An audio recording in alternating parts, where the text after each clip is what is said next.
So Mary's story begins in July of 1755 in Draper's Meadows, Virginia, which is now present-day Blacksburg, Virginia, on the campus of Virginia Tech. A group of Shawnee came in and raided the camp and killed several people, captured Mary, her two sons, and her sister-in-law. They would be replacing members of their own tribe who they had lost.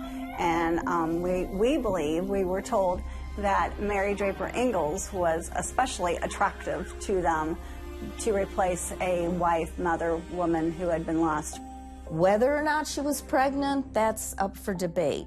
But she certainly was given preferential treatment because she was allowed to ride a horse, whereas other people were forced to walk.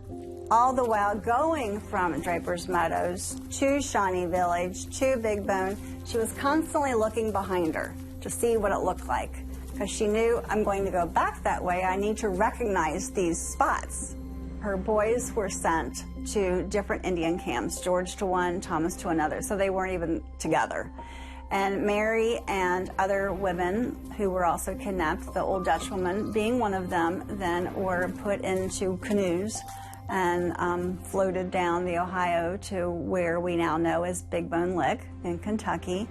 And Mary at that time was given, so to speak, to a Frenchman to make shirts, and he then would sell these shirts and trade them to the Shawnee tribe that he was located with there at Big Bone. Big Bone Lick was a salt lick. It attracted animals, and it attracted Native Americans and French fur trappers alike. Another benefit of having the salt lick there was that because the animals were attracted to it, it was an easy hunting ground. The French encampment would have been small. It would be a very rustic situation. Mary lived her days at Big Bone doing what the Shawnee and the French wanted her to do. She would be making shirts, or she would be gathering herbs and food for the day's dinner. And all the while, she's making a plan. She was figuring out how she was going to get back home. She told the old Dutch woman of her plan, and that woman was like, "You are crazy, Mary Ingles." But Mary was pretty determined that she was going to do it. So one day, they decided that the best time to leave would be while they were supposedly out gathering the herbs and things, because the Shawnee would trust them to go out and gather these things. She and the old Dutch woman decided to escape late in the day, and they didn't want to alarm the natives or the Frenchmen or anyone that was there. So she took a blanket, she took a hatchet, and then she had some kind of rope material, and she kept track of her days by tying a knot in that rope.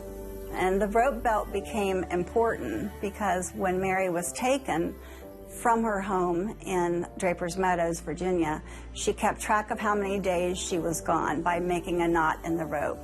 So she knew, I had this many knots in my belt to get here to Big Bone.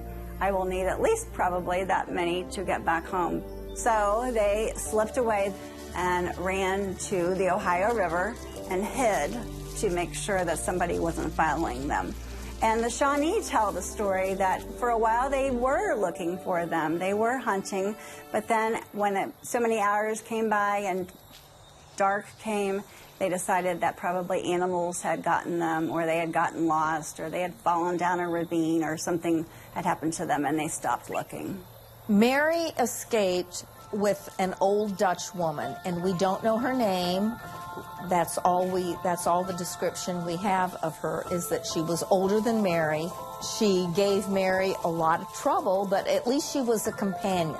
Whether they had, whatever their relationship was, certainly as food became more scarce and the old Dutch woman became very aggressive and in fact tried to kill Mary apparently more than once before Mary escaped and got to the other side of the river. You know, this woman was literally maybe kind of losing her mind. Mary followed the rivers. She's 42 days into the walking, all those miles, crossing the rivers, walking and walking and walking. The weather has gotten colder. We believe she now does not have the blanket anymore. The tomahawk was lost. She's got her clothes on her, but they're tattered and barely covering her, and she's barefoot. So imagine, if you can, in the rain that happens in the Ohio New River valleys, you know, the cold that comes in November, when she finally came upon the cliffs, that she recognized that these are the cliffs that I need to climb, because on the other side of the cliffs is going to be the farm of Adam Harmon. Mary gets back. Mary is found in Adam Harmon's field, and then they come back and find the old Dutch woman too. And so she lives. She disappears in history. We don't know what happened to her. We don't know her name, which is unfortunate.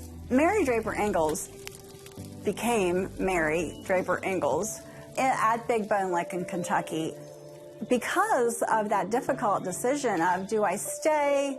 Do I try to get home? Do I try to reunite with my family? When she chose to determine her own future, whether she survived or died, whether she decided to take that life into her own hands and make those decisions for herself, that's really when she becomes the hero of her story. Mary's story becomes that instant of contagious inspiration.